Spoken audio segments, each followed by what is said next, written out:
دنیا میں انسان کے اوپر مختلف حالات آتے ہیں، کبھی تنگی ہوتی ہے، کبھی آسانی ہوتی ہے، کبھی مشکلات اور پریشانیوں میں انسان گھرا ہوتا ہے، کبھی انسان خوشی کی حالت میں ہوتا ہے، کبھی غموں نے اس پر ڈیرے ڈالے ہوتے ہیں۔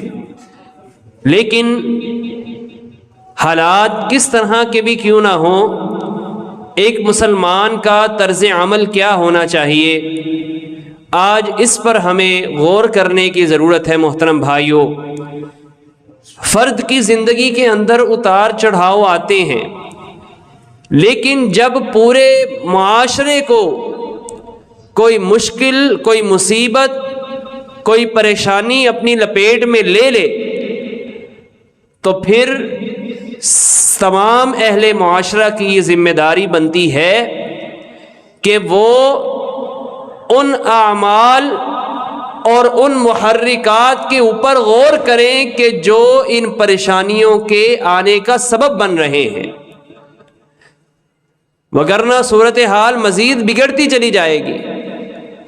آج آپ دیکھ لیں ہماری موسمی صورتحال کیا ہے کہ ہمارا شہر وہ دنیا میں آلودہ ترین شہروں میں سر فہرست ہے، بارشوں کی شدید قلت ہے، ضرورت ہے، لیکن اس کے باوجود اللہ رب العالمین کے فیصلے کیا ہیں۔ اور آپ دیکھ لیجئے کہ موسم کی اس تبدیلی کے ساتھ ہی کس طریقے سے جو امراض ہیں وہ لوگوں کے اندر کتنی شدت کے ساتھ بڑھتی چلی جا رہی ہیں۔ یہ پچھلے دنوں کی خبر ہے کہ صرف 3 دنوں کے اندر لاہور کے 5 ہسپتالوں میں، 5 بڑے ہسپتالوں میں صرف 7,000 مریض ان 5 ہسپتالوں کے اندر مختلف بیماریوں کے لیے آئے کہ جو ان موسم کی تبدیلی کی وجہ سے ان بیماریوں کا شکار ہوئے تھے۔ تو مطلب یہ ہے یہ آفتیں، یہ بیماریاں، یہ ماحول کی آلودگی اور پھر قحط سالی، یہ ساری کی ساری چیزیں یہ بالاتفاق نہیں ہوتی، بلکہ اللہ رب العالمین جو مسبب الاسباب ہے، جس کے ہاتھ میں ساری کائنات کا یہ کنٹرول ہے، اللہ رب العالمین یہ کوئی بھی کام جو ہے وہ بے مقصد نہیں کرتے۔ آج ہمیں یہ غور کرنا ہے، ہمارے حکمران وہ کیا کہتے ہیں کہ جی بارش نہیں ہو رہی، اس وجہ سے یہ معاملات ہیں۔ زیادہ سے زیادہ کیا ہے کہ جی ہم مصنوعی طور پر جو ہے وہ بارشیں برسائیں تاکہ یہ جو کیفیت ہے ایک ماحولیاتی آلودگی کی، اس کو ختم کیا جا سکے۔ محترم بھائیو، یہ بات اپنی جگہ پر ٹھیک ہے کہ ان معاملات کے اوپر بھی ہمیں توجہ کرنے کی ضرورت ہے، لیکن ہمیں یہ بھی دیکھنا ہے کہ اللہ رب العالمین کی طرف سے یہ سارے کے سارے معاملات ہمارے ساتھ کیوں ہوتے ہیں۔ تو یاد رکھیے گا، اس کا جواب ہمیں یہ قرآن مجید کو اگر ہم پڑھیں گے تو یہی ملے گا کہ یہ انسانوں کے گناہ ہیں کہ اللہ رب العالمین ان کو ان کے گناہوں کی وجہ سے مختلف عذابوں کا مزہ چکھاتے ہیں۔ اللہ تعالیٰ نے فرمایا نا، ظہر الفساد فی البر والبحر بما کسبت ایدی الناس، بر و بحر میں یہ جو فساد رونما ہوتا ہے، اس کی وجہ کیا ہے؟ لوگوں کے ہاتھوں کی کمائی ہے۔ جیسے لوگوں کے اعمال ہیں پھر ان کے ساتھ معاملہ ویسا ہوتا ہے۔ لِيُذِيقَهُمْ بَعْضَ الَّذِي عَمِلُوا، تاکہ اللہ بعض ان کے اعمال کا مزہ انہیں چکھائے۔ جو بوئیں گے وہی کاٹیں گے۔ عمل اچھا ہے تو اس کا رزلٹ بھی اچھا ہے، عمل برا ہے تو پھر اس کا رزلٹ بھی برا ہے۔ پھل آپ نے اگر کڑوا کاشت کیا ہے تو پھر جو بیج ہے اس کے مطابق ہی پھل ہوگا، اور اگر بیج جو ہے وہ میٹھے پھل کا ہے تو اس کے مطابق ہی پھل ملے گا۔ تو اللہ فرماتے ہیں لعلہم یرجعون، تاکہ لوگ رجوع کر لیں، اللہ کی طرف لوٹ آئیں، پلٹ آئیں۔ اور یہ ہے ہماری اوپر آنے والی آفات کی، مصیبتوں کی ایک بڑی وجہ جو پورے معاشرے کو اپنی لپیٹ میں لے لیتی ہے۔ ہم تلاش کرتے ہیں علاج کچھ اور ہے، ہم محض سائنس اور ٹیکنالوجی کی روشنی میں، اعداد و شمار کی روشنی میں یہ فیصلہ کرتے ہیں کہ یہ وجوہات ہیں، اس کی وجہ سے جو ہے کبھی زلزلے آتے ہیں، کبھی قحط آتا ہے، کبھی بارشوں کی بہتات ہوتی ہے اور کبھی بارشوں کی قلت ہوتی ہے۔ تو یاد رکھیے گا ان تمام بیماریوں کا علاج کیا ہے۔ وہ کہنے والے نے کہا تھا کہ وہی دیرینہ بیماری، وہی نامحکمی دل کی، علاج اس کا وہی آب نشاط انگیز ہے ساقی۔ ان بیماریوں کا اگر علاج ملے گا تو ہمارے پاس وہی پرانا جو نسخہ ہے، وہی پرانا جو طبیب ہے، اسی سے اس کا علاج ملے گا۔ اور وہ طبیب کون ہے اور وہ نسخہ کیا ہے جو اللہ تعالیٰ نے آسمانوں سے نازل کیا ہے قرآن اور حدیث کی صورت میں۔ اب اس نسخے کو اپنا لیں گے اور جو نبی مکرم صلی اللہ علیہ وسلم جنہوں نے بیماریوں کا علاج بتلایا، اگر ان کے بتائے ہوئے طریقے کو اپنا لیں گے تو یاد رکھیے ہمارے معاشروں کے اوپر جو یہ قدرتی آفات ہیں اور دیگر جو مسائل ہیں، مہنگائی کا مسئلہ ہے، نااہل حکمرانوں کا مسئلہ ہے، یہ تمام کے مسائل حل ہو سکتے ہیں۔ اور اگر نہیں تو پھر جو چل رہا ہے مزید حالات اس سے بھی بدتر اور خراب ہوں گے۔ تو یاد رکھیے یہ بات انسان کے ذہن میں آتی ہے کہ آخر کافر قومیں بھی تو آج دنیا میں گزارا کر رہی ہیں، وہ بھی تو رہ رہے ہیں نا، ان کے حالات ہم سے کئی گنا بہتر ہیں دنیا کے اندر، تو کیا وجہ ہے؟ تو یاد رکھیے گا کہ کافروں کے لیے اللہ رب العالمین نے اس دنیا کو ہی جنت قرار دیا ہے۔ الدنیا سجن المؤمن و جنت الکافر، دنیا کی زندگی کافر کے لیے جنت ہے اور مومن کے لیے قید خانہ ہے۔ مطلب یہ ہے کہ کافر جو ہیں ان کے اوپر اگر خوشحالی آتی ہے تو اللہ رب العالمین نے ان کو یہ دنیا میں دی ہے، لیکن مسلمان کے لیے دنیا میں عروج حاصل کرنے کا جو ذریعہ ہے وہ یہی ہے کہ وہ اللہ رب العالمین کے فرامین پر کتنا عمل کرتا ہے، یہ ہے اس کا دنیا میں عروج، اور اس کے ذریعے پھر آخرت بھی سنورے گی۔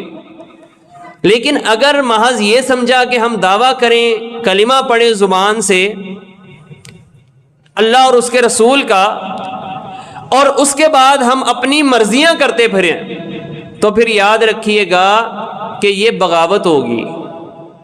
کلمہ بھی پڑھا ہے لیکن اس کے باوجود جو ہے بات نہیں مانی، تو پھر یہ اللہ رب العالمین کے ہاں ایک بدترین عمل ہے۔ سورہ آل عمران میں اللہ تعالیٰ فرماتے ہیں کیف یہدی اللہ قوما کفروا بعد اسلامہم، اللہ تعالیٰ اس قوم کو کیسے ہدایت دے دے کہ جنہوں نے مان لینے کے بعد، اسلام لانے کے بعد بھی کفر کر دیا۔ تو آج ہمیں دیکھنا ہے، کیا آج ہمارے کوئی تاجر ہے، کوئی مزدور ہے، کوئی ملازمت کرتا ہے، کوئی طالب علم ہے، کوئی بزرگ ہے، جوان ہے، مرد ہے کہ عورت ہے، سب کو یہ دیکھنا چاہیے کہ جو کلمہ ہم نے پڑھا ہے کیا ہم اس کے تقاضوں کو پورا کر رہے ہیں۔ آج یہ غور کرنے کی ضرورت ہے، اور ہم کبھی بھی یہ نہیں کہتے کہ سائنس اور ٹیکنالوجی کے میدان میں ہم یہ میدان کافروں کے لیے چھوڑ دیں، وہ آگے بڑھ کر اس کے اندر ترقی بھی کریں اور دنیا کے جو مال و دولت ہیں وہ ان کے قبضے میں ہو، ہم کبھی بھی یہ نہیں کہتے۔ ہمیں بھی سائنس اور ٹیکنالوجی میں ترقی کرنی چاہیے، اس کے لیے آگے آنا چاہیے، لیکن ہوا کیا؟ خرابی یہ پیدا ہوئی کہ ہم نے سمجھ لیا کہ محض ہم سائنس اور ٹیکنالوجی میں ترقی، اس کو پڑھ کے ہم ترقی کر سکتے ہیں، ہم محض اس فیلڈ میں آگے نکل جائیں تو ہمارا ملک جو ہے وہ ترقی کی راہ پر گامزن ہو جائے گا۔ نہ محترم بھائیوں، نہیں، یہاں پر معاملہ بڑا سنگین ہے۔ اگر کافر وہ اس فیلڈ میں آتا ہے، وہ ترقی کرتا ہے، وہ آگے نکلتا ہے، بات سمجھ میں آتی ہے، لیکن مسلمان نے جو اللہ کے ساتھ وعدہ کیا ہوا ہے اس وعدے کو پسے پشت ڈال کر وہ یہ سمجھے گا کہ میں صرف یہ دنیا کے اسباب اور وسائل پر کنٹرول حاصل کر لوں تو ایسا ممکن نہیں ہے۔ نبی صلی اللہ علیہ وسلم کا دور دیکھیے، خلفائے راشدین کا دور دیکھیے، حضرت عمر رضی اللہ تعالی عنہ کے دور میں ہی نا یہ ایران فتح ہوا، تو کیا آپ دیکھتے ہیں کہ کیا ٹیکنالوجی تھی، لیکن اس کے باوجود کس طرح اللہ رب العالمین نے انہیں شاندار عروج عطا کیا۔ تو یقیناً یہ دنیا کے اسباب اور وسائل اللہ رب العالمین ہمیں مہیا کریں گے، لیکن شرط یہ ہے جو اللہ تعالیٰ نے قرآن مجید میں لگائی، وَلَا تَهِنُوا وَلَا تَحْزَنُوا وَأَنْتُمُ الْأَعْلَوْنَ، اور غلبہ تمہارے لیے ہے، تم مغلوب ہونے کے لیے نہیں آئے، تم غالب ہونے کے لیے آئے ہو۔ ان کنتم مؤمنین، شرط یہ ہے کہ تم ایمان والے ہو۔ آج ہم میں سے ہر شخص اپنے گریبان میں جھانک کر دیکھ سکتا ہے کہ وہ کتنا ایمان والا ہے۔ اور محترم بھائیوں، معاشرے پہ اگر نظر دوڑائیں، سابقہ قومیں ہلاک ہوئیں گناہوں کی وجہ سے، ہمارے اندر، ہمارے معاشرے میں وہ کون سا گناہ ہے جو سابقہ قوموں کے اندر موجود تھا لیکن ہمارے اندر وہ گناہ موجود نہیں ہے؟ کوئی ایک گناہ آپ دیکھیے، قرآن مجید کو پڑھیے، وہاں پر ان کا ہو، ہمارا نہ ہو۔ اور دلچسپ بات یہ ہے کہ جو قومیں ہلاک ہوئیں وہ اس وقت کی بڑی تہذیب یافتہ قومیں سمجھی جاتی تھیں اور اس وقت کی بڑی طاقتور قومیں سمجھی جاتی تھی۔ گویا کہ دنیا کے اندر ان کو ایک عروج حاصل تھا۔ قوم عاد ہے، قوم سمود ہے، پہاڑوں کے اندر یہ گھر بنا رہے ہیں، اتنی طاقتور اور اتنے ڈیل ڈول والے یہ لوگ، لیکن اس کے باوجود اللہ تعالیٰ نے فرمایا فَكُلًّا أَخَذْنَا بِذَنبِهِ، ہم نے ساروں کو ان کے گناہوں کی وجہ سے پکڑا۔ فَمِنْهُمْ مَنْ أَرْسَلْنَا عَلَيْهِ حَاصِبًا، ان میں سے کچھ قومیں ایسی تھیں کہ جن کے اوپر اللہ نے تیز پتھروں والی ہوا بھیجی۔ قوم عاد کو اللہ تعالیٰ نے ہلاک کیا نا، تیز ہوا۔ وَمِنْهُمْ مَنْ أَخَذَتْهُ الصَّيْحَةُ، اور کچھ قومیں ایسی تھیں کہ جن کو زوردار دھماکے اور چیخ نے آ لیا۔ قوم سمود اور قوم شعیب یہ دھماکے سے، ایک زوردار چیخ سے ہلاک ہوئی۔ وَمِنْهُمْ مَنْ خَسَفْنَا بِهِ الْأَرْضِ، اور کچھ قومیں ایسی تھیں کہ جن کو ہم نے زمین میں دھنسا دیا۔ کیوں جی؟ آج ہم کہتے ہیں کہ جی ہماری معیشت جو ہے وہ ترقی نہیں کر رہی، اور ذرا بتائیے قارون جو تھا اور اس کی جو لاؤ لشکر تھا، کیا ان کی معیشت کمزور تھی؟ صرف اس کے خزانوں کی چابیاں اٹھانے کے لیے ایک جماعت اونٹوں کی درکار ہوتی تھی، لیکن اللہ رب العالمین نے اس کو اس کے لاؤ لشکر سمیت زمین میں دھنسا دیا۔ وَمِنْهُمْ مَنْ أَغْرَقْنَا، کچھ ایسے تھے کہ جن کو ہم نے پانی میں غرق کر دیا۔ فرعون پانی میں غرق ہوا، اور قوم نوح کو اللہ رب العالمین نے پانی میں غرق کیا۔ اللہ فرماتے ہیں کہ ہم نے ان پر ظلم نہیں کیا، لیکن وہ اپنی جانوں پر خود ظلم کرنے والے تھے۔ تو آج آپ دیکھ رہے معاشرے کی صورتحال کس قدر سنگین ہے کہ ہمیں غلطی کا احساس بھی نہیں ہوتا. کیا شرک ہے، کیا بدعات ہیں، کیا خرافات ہیں، کیا ماپ تول میں کمی ہے، کیا بے حیائی ہے، کیا سودی کاروبار اور لین دین ہے. جن چیزوں سے ہم بچ سکتے ہیں ہمیں بچنا چاہیے، لیکن ہم ان کا شکار ہوئے بیٹھے. اب شرک دیکھیں نا کہ کس طرح عام ہو گیا. یہ پچھلے دنوں واقعہ ایک سوشل میڈیا کے اوپر بہت زیادہ جو ہے وہ چل رہا تھا کہ ایک عالم دین ہے، جا رہے ہیں جہنم میں گئے کسی مکالمے مباحثے کے لیے، لیکن اس کے بعد کا منظر کیا ہے کہ جا کر اپنے پیر اور مرشد ان کے قدموں میں جا کر گر رہے ہیں. او بھائی تم مسلمان ہو، نبی کریم صلی اللہ علیہ وسلم کا کلمہ پڑھا ہے، اگر کسی ہستی کو سجدہ جائز ہوتا تو سب سے زیادہ مستحق اگر کوئی انسان ہوتا تو وہ نبی کریم صلی اللہ علیہ وسلم ہوتے. صحابی رسول حضرت معاذ بن جبل رضی اللہ عنہ، انہوں نے آ کر ایک مرتبہ نبی کریم کو سجدہ کیا، آپ نے ان کو روک دیا اور فرمایا کہ اگر میں کسی انسان کو کسی کے سامنے سجدے کا حکم دیتا تو میں بیوی کو حکم دیتا کہ وہ اپنے شوہر کو سجدہ کرے، لیکن آپ نے حکم نہیں دیا. تو پتہ کیا چلا کہ کسی کے سامنے جھکنا یہ کسی انسان کو زیب نہیں دیتا، اور یہی چیز انسان کو پھر شرک میں لے جاتی ہے. تو آج کیا ہمارے حکمران، کیا ہمارے سیاست دان جو بالکل دین سے نابلد ہیں، وہ بھی مختلف جگہوں پر جا کر جو ہے وہ کبھی سر بسجود ہوتے ہیں، کبھی کوئی اس طرح کا کام سر انجام دیتے ہیں.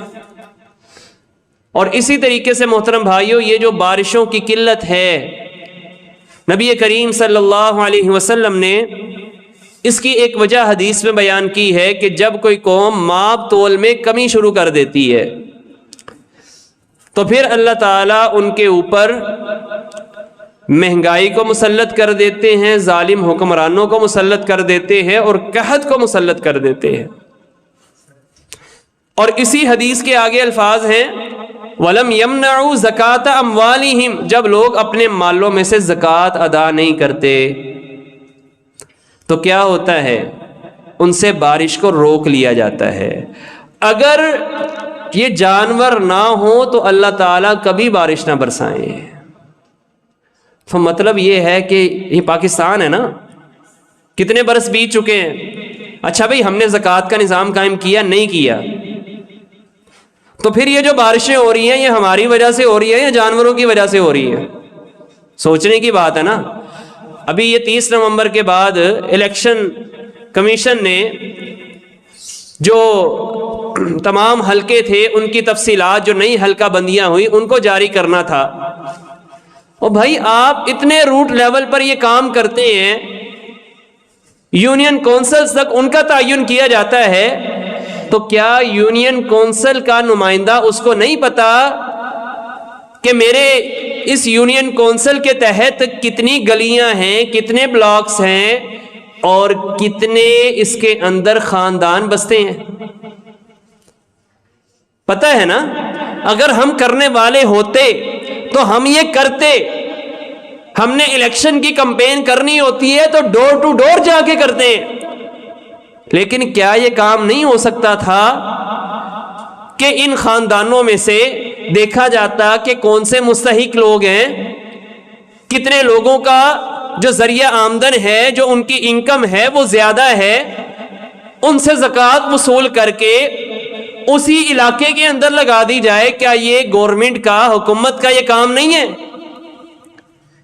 اچھا یہ کام ہم نے کرنا نہیں ہے تو یقین جانیے 100% نہیں بلکہ 110% یقین کے ساتھ میں کہہ سکتا ہوں کہ آپ کہیں کہ ہم نے جو ہے وہ ٹیکسوں کی چوری کو پکڑنا ہے اور کرپشن کو ختم کرنا ہے، ہو ہی نہیں سکتا.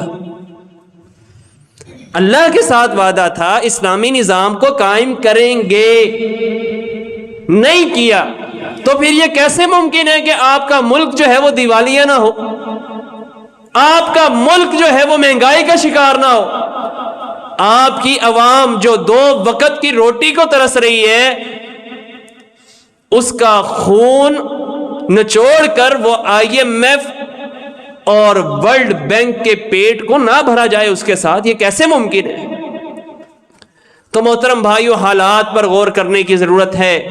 ہم میں سے ہر شخص کو یہ جائزہ لینے کی ضرورت ہے کہ یہ جو حالات، قدرتی آفات کا آنا، یہ بیماریوں کا آنا، جیسا کہ حدیث میں وضاحت ہے کہ جب کسی قوم کے اندر بے حیائی وہ عام ہو جاتی ہے تو پھر ایسی بیماریاں آ جاتی ہیں کہ جن کا نام ان کے آباء و اجداد نے نہیں سنا ہوتا، اور آج ان پریشانیوں کا، ان مشکلات کا ہم شکار ہوئے بیٹھے ہیں. کیا ہمارا الیکٹرانک میڈیا، کیا سوشل میڈیا اور دیگر چیزیں، آج ان کے اوپر بے حیائی کیا وہ ہمیں نظر نہیں آتی؟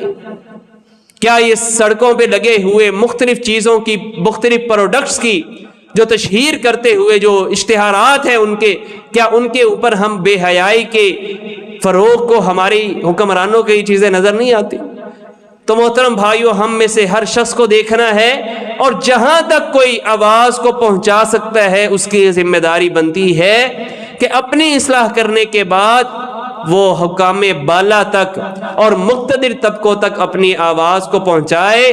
محترم بھائیو، جب یہ کوشش ہم سب کریں گے تو یقیناً اللہ رب العالمین کی طرف سے مدد بھی آئے گی، حالات بھی ٹھیک ہوں گے، ہماری معیشت جو ڈاؤن فال کی طرف جا رہی ہے وہ بھی ترقی کرے گی، وگرنہ محترم بھائیو حالات اس سے کہیں زیادہ بدتر ہوتے جائیں گے.